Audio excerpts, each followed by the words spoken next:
So I would encourage you not to fall for the brainwashing effect that you need to take on more risk to obtain more reward, that you need to sit back and watch your account statement bounce all over the place, which is known as volatility. You know, you get your statement, one day it's 100 grand, the next day it's 90 grand, or one day it's 10 grand, the next day it's 8 grand, and you really don't know what's going to happen in the future. So this unpredictability, we need to put a stop to this.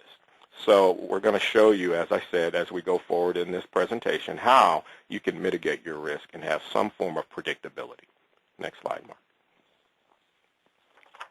We've all heard of Warren Buffett, the greatest investor of all time as far as I'm concerned, and he has 2 rules. Never lose money and never forget rule number 1. And so many people will come back with, well, Warren Buffett invests in the stock market. I'm saying to you today, Warren Buffett owns companies. He doesn't invest in companies. He owns them. He has a controlling stake in every investment that he's a part of, meaning he's a part of the decision-making process. When you invest in a company, you are not a part of the decision-making process. You're that person on the outside looking in, and you have absolutely no idea what's going on inside the boardroom. Warren Buffett is not in that position. Next slide. So I want you to understand that some of the most powerful people on the planet subscribe to Warren Buffett's philosophy. And let's start with the President of the United States. And all federal employees file what's called an Executive Branch Financial Disclosure Report. It's public. I pulled that document. And the President of the United States, President Obama, has basically all of his money in Treasury bills. So $1 to $5 million of his worth is guaranteed and protected. Now, that second line item there shows $50 to $100,000 in a retirement plan, which is basically nothing. And then, of course, his daughters, you know, with this whole 529 plan, that 100 to 200K is meaningless. They will not pay for college education. I think we all agree upon that. But at the end of the day, the leader of the free world has all of his money guaranteed. And if we just move over to the right, we've got Alan Greenspan, the former Fed chairman. The bulk of his money is in Treasury bills.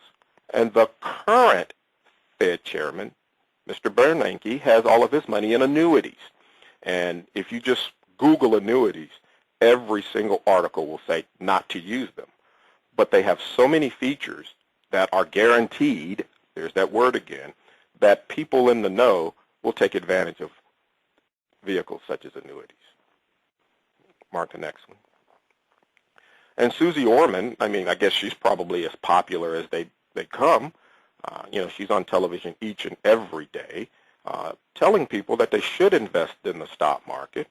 And when you look at an article that was written in the New York Times back in 2007, you know, she had a liquid net worth of $25 million. House is worth another $7 million. But the bulk of her money was invested in insured, and that's a key word because she wants guarantees, zero coupon municipal bonds.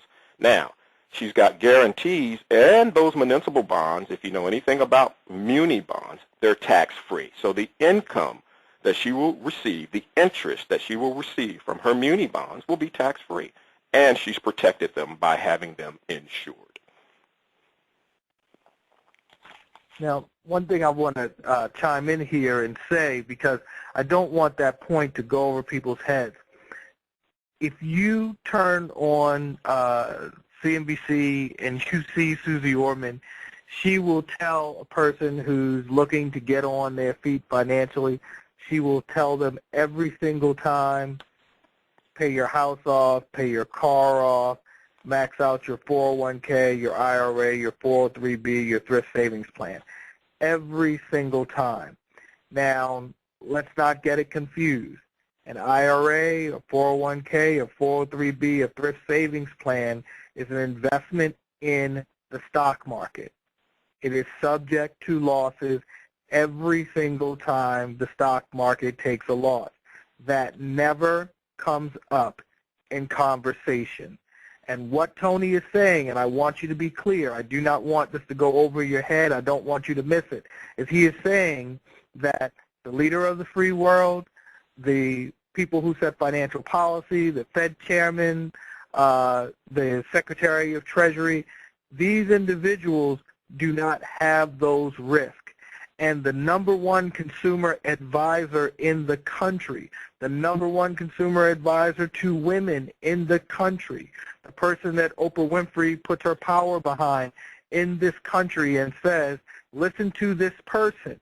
She does not put her money in the market. Of her entire net worth, she has $1 million exposed, which is less than 5% of what she is worth. However, the people that have their money in IRAs, 401ks, that is not 5% of their net worth. That is their life savings. And so it is at risk every single day. And the question is that the place that you want to be? I love her statement. If I lose $1 million in the stock market, I don't personally care. It's peanuts. And that's what Mark is saying. As a percentage of her total net worth, it's meaningless. Yet you are being told, you are being advised to invest all of your assets in something that the leader of the free world, the Fed chairman, and Susie Orman will not do. Next slide.